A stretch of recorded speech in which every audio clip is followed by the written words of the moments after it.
we go again. I'm going to start this video with a story. Back in 2013, I used to browse this website called Pointless Sites, mainly for whatever wacky games it would offer me. I was like 9 at this point, so I didn't really expect much out of it.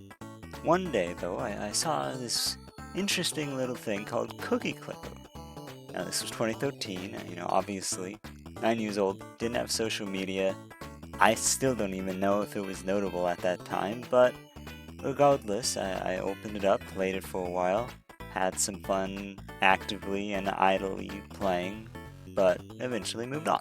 That was until my mom, who had also gotten into it, found out about the big update, aka the remaster into more or less what we all know today, came out. And since then, while not always being into it, I have been actively following it, and I do still often come back to this kind of silly incremental game that, for some reason, is still quite fun to me and apparently a lot of other people too. All of this to say is that I'm a bit of a hipster when it comes to incremental games, so when I heard about Pilot Quest, an incremental adventure game in UFO 50, I was unsurprisingly hooked at the concept. Now, if you watched either of my other videos, you already know I'm excited for pretty much every adventure game that we've seen so far. And mixing the incremental progression of something like Cookie Clicker or even incremental paper clips, it just sounds incredible already. I always enjoy a good adventure game of basically any type, so just seeing the mix of the two seems like a really smart play, especially when we've already seen it kind of work in a sense with something like RuneScape. I do want to make an important distinction though. This is not an idle game. An idle game, as the name implies, requires you to idle a lot. You're just going to be waiting for a game like that. Which, while it does share a very similar concept of watching a number go up, an incremental game is almost always way more active. So, besides the already known adventure elements, I doubt it will be something you boot up just to let the numbers passively increase in the background. But let's actually, truly get into the weeds of the gameplay though, shall we? Pilot Quest, released in 1988, started out with the concept being an idle game with an action portion in between, as Derek said, which, as The Edge magazine points out, while a practically untouched, at least in the mainstream, concept as of 2017, with things like Cult of the Lamb existing and almost certainly others that I just don't know of, it's become a bit trodden territory. Both share the same adventure into the dungeons and return to base camp for resources. However, despite it sharing a similar roguelike element, the way it plays out is a bit more interesting in Pilot Quest in my eyes, and it seems like it's a bit less forgiving too. The key difference we can see between the two is there's a timer. It's always counting down as you're searching through the hostile zone. While we don't know how much time you get by default, we know that it's at least over a minute, as we can see in the Day of the Dev stream, that it starts at 61 seconds. This means you're always gauging whether you should keep diving deeper for maybe even more rewards, but also risking death or running out of time, both likely resulting in the same situation, losing everything you've collected. Or you can simply play it safe and just go back home. Timer alone adds a unique twist to the roguelike gameplay, but the more strict loss of resources compared to how Cult of the Lamb handles it, only losing 25% of what you've collected, could make it an overall more challenging game, or at least more punishing. Obviously you can't really gauge its true difficulty until we actually play it, but it definitely seems like it could be a more difficult take on this mixing of genres. Besides the almost roguelike gameplay of the adventure, the hub area is also worth discussing. We've seen a decent portion of it, but certainly not all. We get introduced to it right at the start of the game, it seems, as we watch the pilot ship get hit by a meteorite, severely damaging it and leading to a crash landing in this area. We first see a green alien of some sort, and then a workbench, and Slug. We also see a bit of dialogue from Slug, simply stating, "Slug is my name. If you want to go to the Wild Zone, you must pay me 100 moondrops." I suspect moondrops are the diamond shapes that we can see in the top left, likely the first and easiest to acquire resource. It's also a safe bet to assume the Wild Zone is the adventurous area that we enter to find greater resources. In terms of what else I suspect might be here, other NPCs is something that I think is very likely to happen, especially due to this screenshot of an insect-like creature, presumably in the hub area, due to the blue grass. Also with a potential stone building behind it. The workbench is almost certainly for repairing the ship, and likely building some other things that might add some passive production of resources. I wouldn't be surprised if there was a way to acquire new weapons as well in this area, whether from an NPC or otherwise. Albeit, we do only see the pilot use a yo-yo thus far, so that's completely speculation. I also wouldn't be surprised if there's some way, whether once again from NPC or otherwise, to get more time in the Wild Zone, depending on how much you start with, likely with the hard limit as well. Now, as for the Wild Zone itself, we've not seen too much of it so far, but we have gotten a decent amount of stuff to chew on, in my eyes. Of course, within the day of the dev stream, we get a little video of it, which is where we see the pilot using the yo-yo as well, and we have a screenshot from the Edge magazine.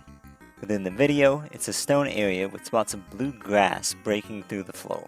There's also some statues of a very rectangular enemy with a shield, or perhaps a boss. I only say that because making statues of some random entity doesn't really make much sense to me. And lastly, we of course have the purple enemies. They seem to shoot 1 to 3 bullets in whatever direction they're facing.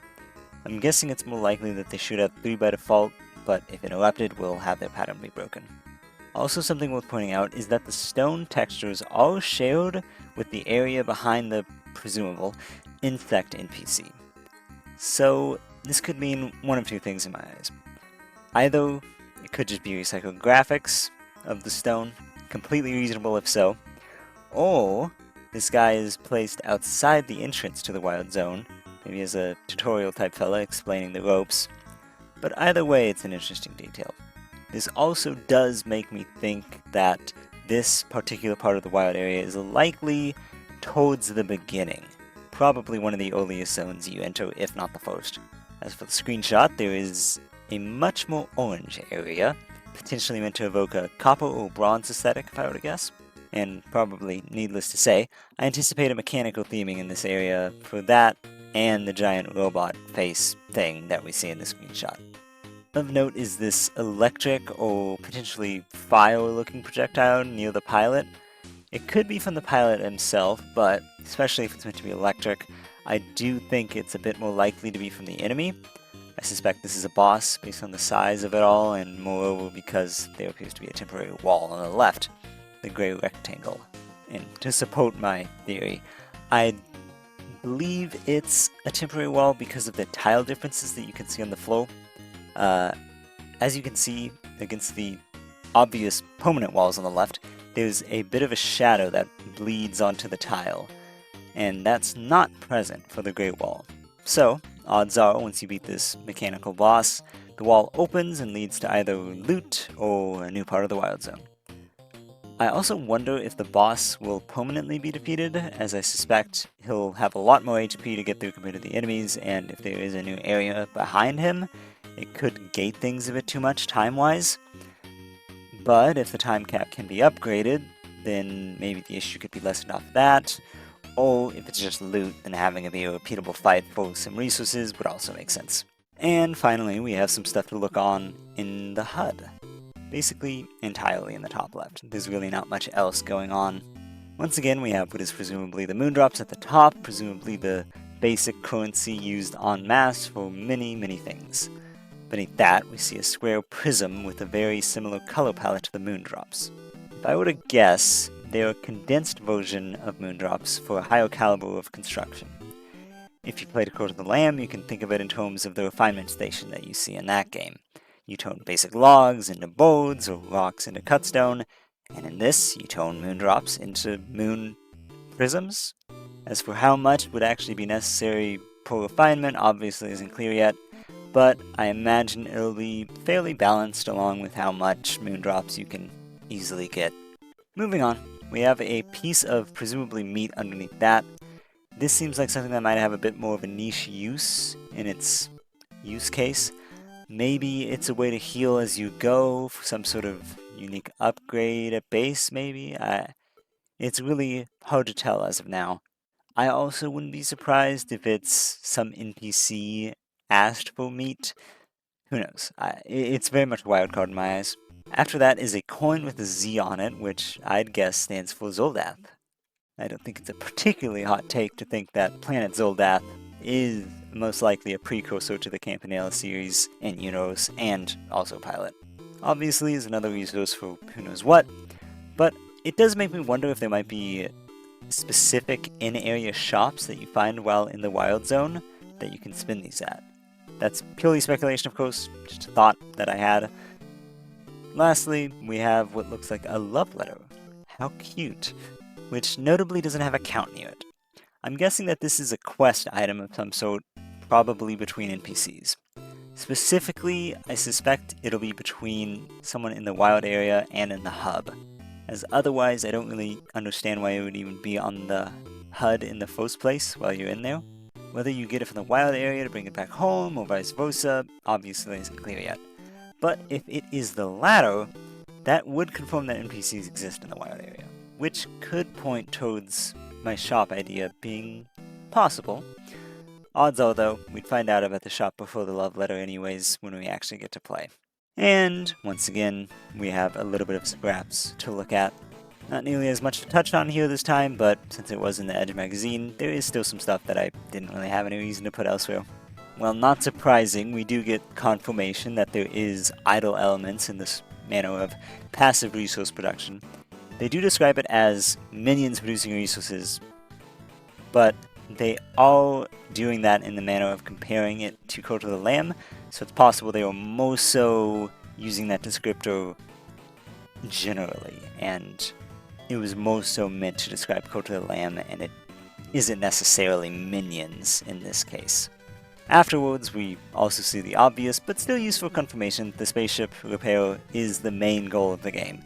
And they also point out that it has a funk soundtrack, which we do have one of the tracks from it already, which does reflect that. So, it's still cool though, to know that genre of music for the entire game. And that wraps up everything we've got so far for this game. This is definitely one of the most distinctly modern games in the collection. I don't really think incremental games of any type existed until at least RuneScape and similar types of games in the late 90s and early 2000s. Obviously, definitely didn't really take off in the sense that this might apply until like the 2010s, but still, concept wasn't even really around until a while after this one came out. It definitely shows the modern game design elements of UFO soft. But regardless, I'm still very interested to see how it all turns out. In my mind, the two parts still feel very separate. Like, you definitely have an adventure game, and you definitely have an incremental game, but how well are they going to play together? We'll see. I'm very interested to see if it melds together a lot more as I play, or not. I don't know. But it does look quite fun, even if it doesn't quite meld together for me. It's definitely still one of my most anticipated games. But that's about it for the video on my end. As per usual, if you've got any thoughts on Pilot Quest, I'd be happy to hear them. And I guess other than that, if you got a particular game you'd like me to cover, once again, feel free to let me know in the comments. And yeah, I'll see you next time. See ya.